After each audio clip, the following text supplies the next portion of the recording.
Right, morning.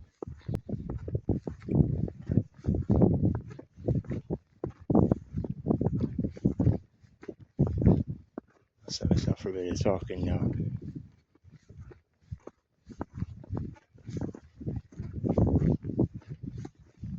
I don't know where. Yeah.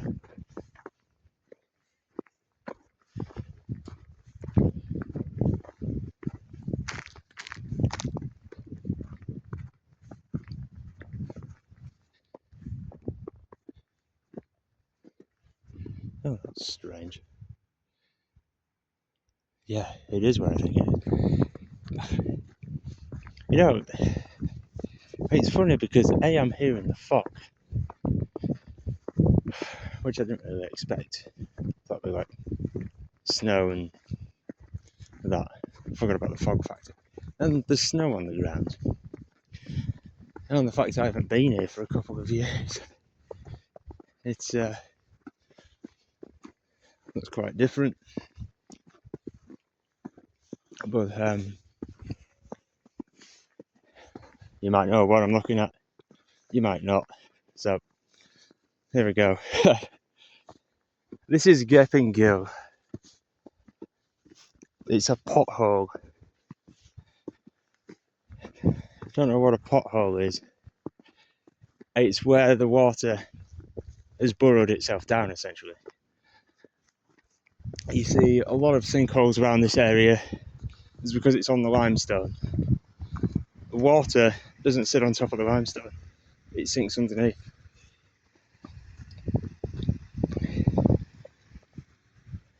And it takes a long time to do.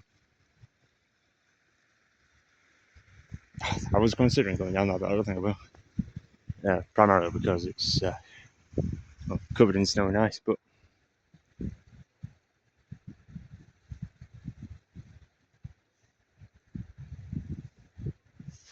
I'm still considering it actually.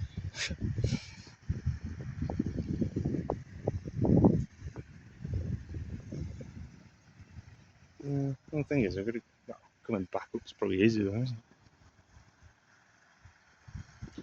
it? No, maybe that's not. Right. Anyway, this is the pothole that twice in the year people go down. Like the end of May bank holiday and the end of August bank holiday. But if you ever get a chance to go down, you'll never forget the experience. The only issue with it is that you've got to get here really early in the morning and pay your money. Then it can be 3 or 4 hours before you get a chance to go down, which is ample opportunity to get to the top of Ingleborough and then get back down for it. They put you down in like a chair and winch you down.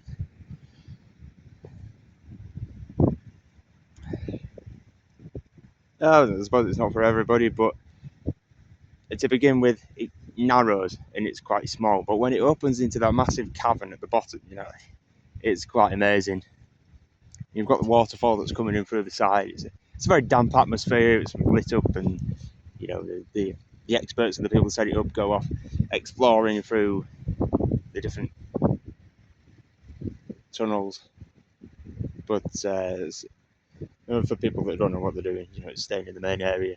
The top end, the water flows out and then sinks underneath into another tunnel, and there's a couple of other tunnels climbing up out other directions, but it's definitely a worthwhile experience.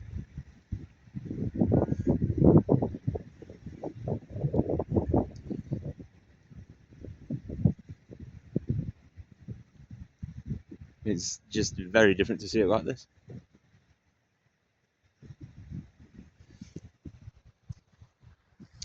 Let's see what this says. I can't remember what it says. It probably says stuff I've already said and stuff that I thought about saying and haven't. Shaft is 100 metres deep. It's time to walk along these edges. Well, maybe that's a good idea. I'm not going down there. There's snow. I'm going to be down there at the moment. No chance of getting back up.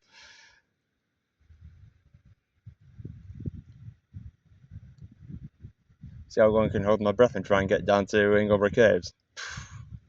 That'd be a hairy experience, wouldn't it?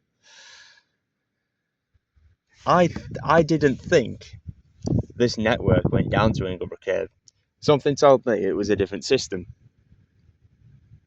Unless I'm thinking of, is it White Scar Caves that's on the other side? I think, was that the one that was investigated by Christopher Long? That might be a different system. I also remember, I think it's in Ingleton, there was a cafe I went in years ago that had a map of the whole of the caving systems, and there's potholes and all that, and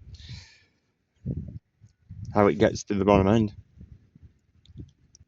Can't remember what cafe. Because I've only been in the one, so a couple of years ago.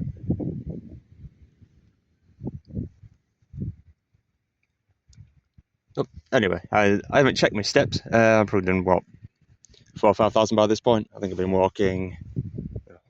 I've got my watch on 9. I think it's about 2 hours. Yeah, so it's probably not too bad. This was where I was going to make my decision as to whether to go to the top or not, and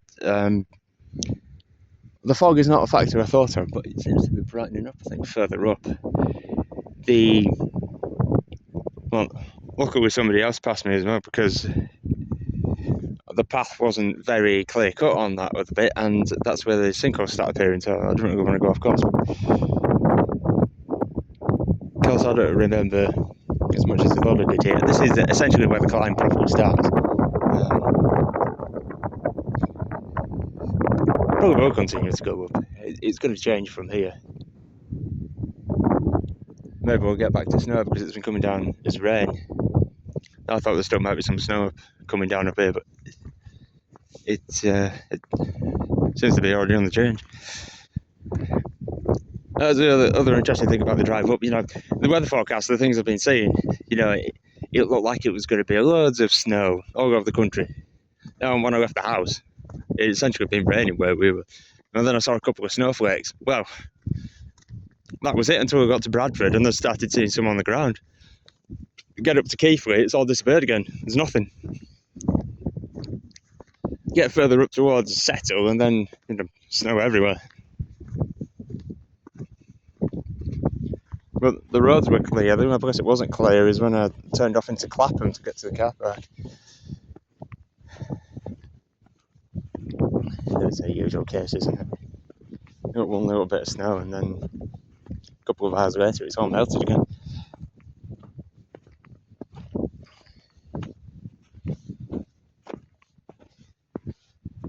But, right. I'll carry on going. It's not going to be the only video today, I've got other ideas. Well, I've already done a couple already, haven't I? Just without the talking. Seeing how quiet it is, how calm everything is at the moment. That's the thing, it makes me want to talk quietly. I just don't know how far does your voice travel, even if it's quiet. Anyway, talk to you later anyway. Bye.